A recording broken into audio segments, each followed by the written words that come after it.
Hey, I'm Todd. Thanks for choosing to watch my video, and if you would subscribe it, like it, all that stuff, that'd be great. Otherwise, enjoy the video, and I hope it gives you the information you need and is helpful to you. Take care. So I do get a lot of comments with people saying I have saved them a lot of money, and I do get questions, hey, can I send you some money somehow? And now there is a way, if you so choose, called fan funding. You'll find it on the channel page right there. Looking at a 2006 Chevrolet Aveo front disc brake pad replacement, front brakes, rotor. Take the tire off first. This one happens to have a hubcap with 19mm lug nuts. Fake ones, just turn them. Don't need the impact gun, just take them off with a regular 19mm socket and wrench or ratchet. Take them off. Then you get to the real lug nuts on the wheel, break them loose a turn or two, then jack up the vehicle and get it off the ground, and then take the lug nuts off the rest of the way, pull the tire off, and this is what you'll be seeing. Little Phillips screws here, caliper, brake caliper, caliper mount inside here, the pads, 14mm bolt here, and right here is a 19mm. Just got a socket ready on the bottom bolt.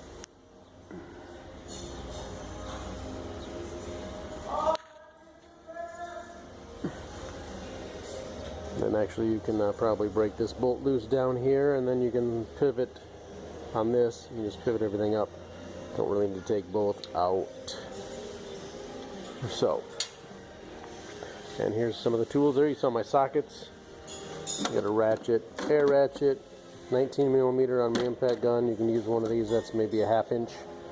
Breaker bar or ratchet, screwdriver. I think that's about it. Some brake fluid. So let's get started. I like to collapse the pistons if I can. Get in here.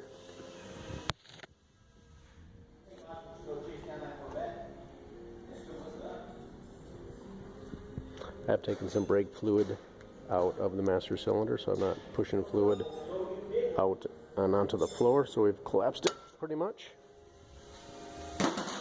So we know the piston's pretty good because it went in pretty easy. Then we can check our slides here. They need to be able to move freely, and I think you can see that they do. So we're pretty confident our brake caliper is in good shape, and we can just go ahead and replace the pads. And you want to machine or replace your brake rotor. That's a general rule.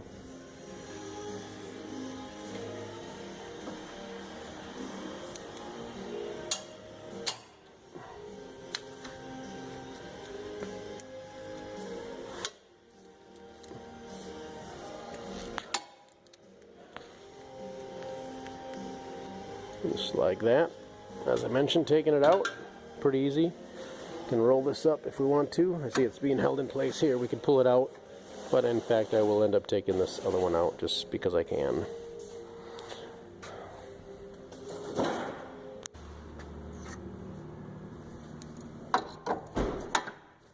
Lay it off to the side. Here's our pads. Pretty worn out.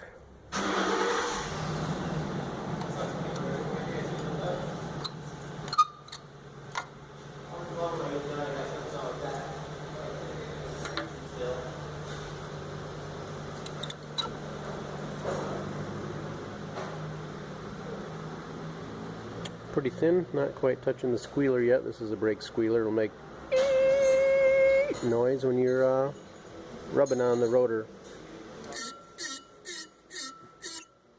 like so.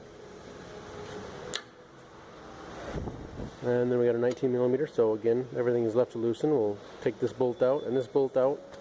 We take our caliper off so we can get our rotor off. Phillips, of course, you probably need a Phillips screwdriver, which may or may not work.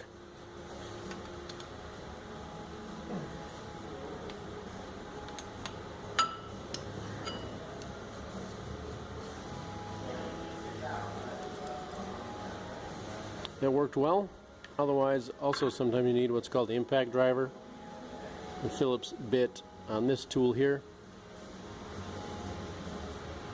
and a hammer. You put the Phillips bit, of course, on the screw, boom, then you hit it, and this kind of automatically turns it for you to loosen. So that would be the other way to do it, but mine are lucky they came loose.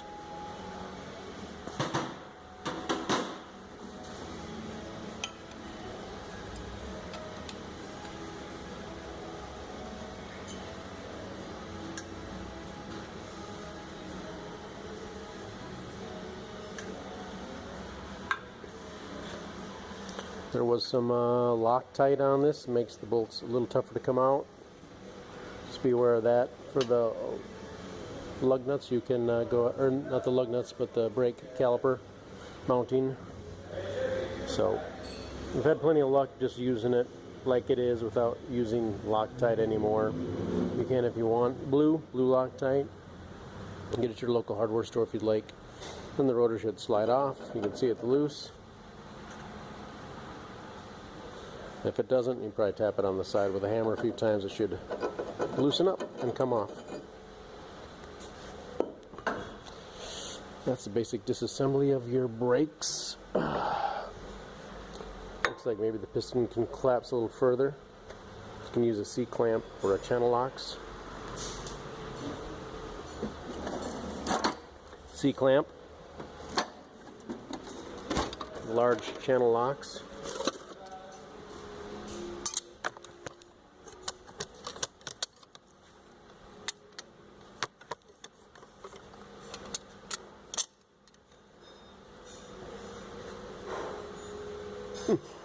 Got to go a little further. It's usually a good idea to use an old pad in here. So we can just put a little pad in there and squeeze a little bit more if we need to.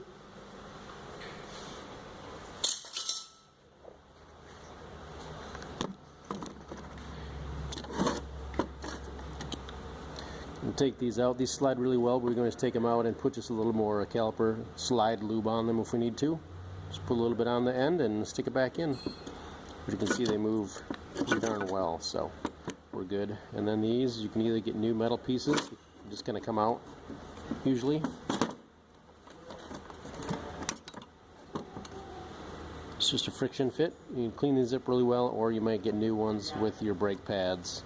So emery cloths and brake clean, rag, just clean them up best you can. Or replace them, one on each side. So we got our new rotor on, got our bolts installed here, Phillips, and we did get new silencer or slide inserts. Again, just snap in and out basically. Got our outer pad here.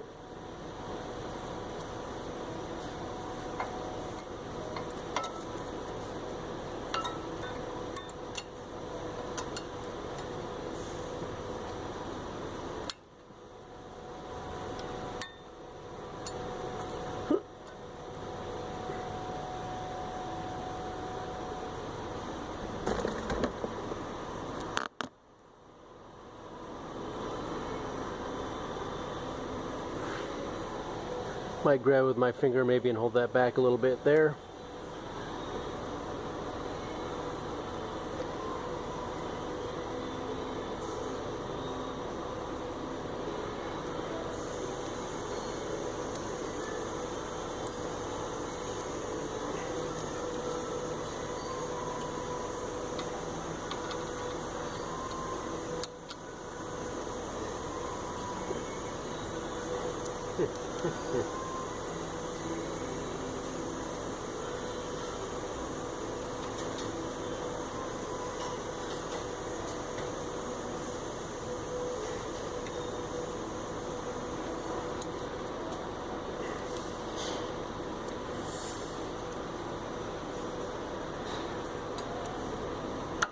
Ouch.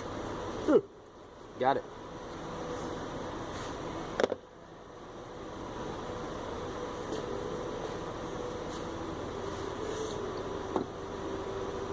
Here's the old inner pad.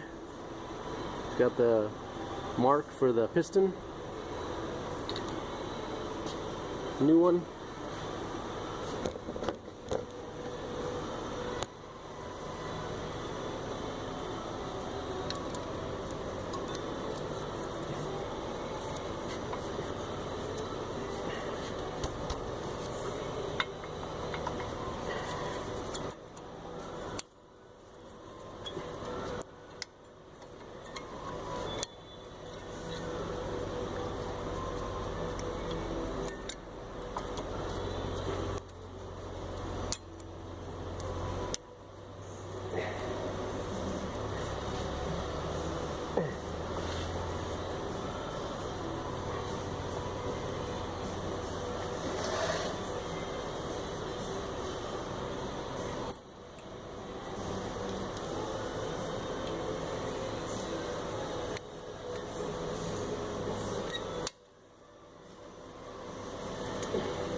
I think those newer inserts are a little snugger fit.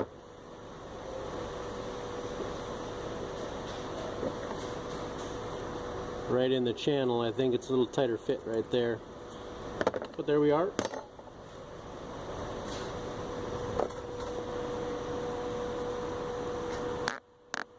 It's actually videotaping the other side, so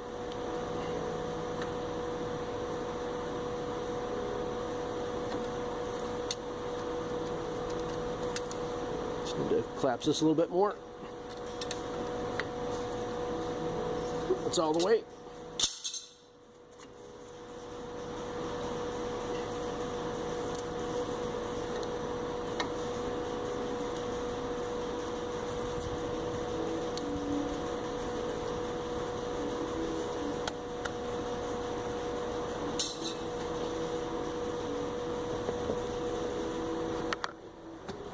There's a flat edge on the caliper. Should kind of sit kind of nice on a flat edge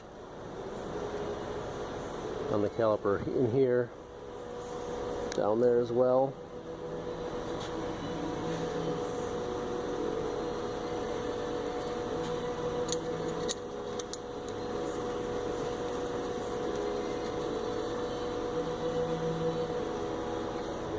So the inner caliper bolts, caliper mounting bolts are 70 foot-pounds.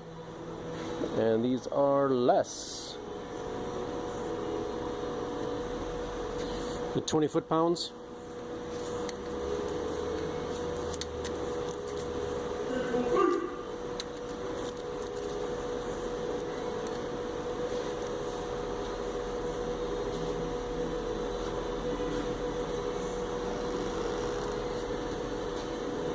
That's replacing your front brake pads and rotor on your 2006 and other model year Chevy Aveo. And the lug nut torque spread, if you want that, is 88 foot-pounds for your lug nuts. Tight, tight, tight, tight. Do a crisscross pattern.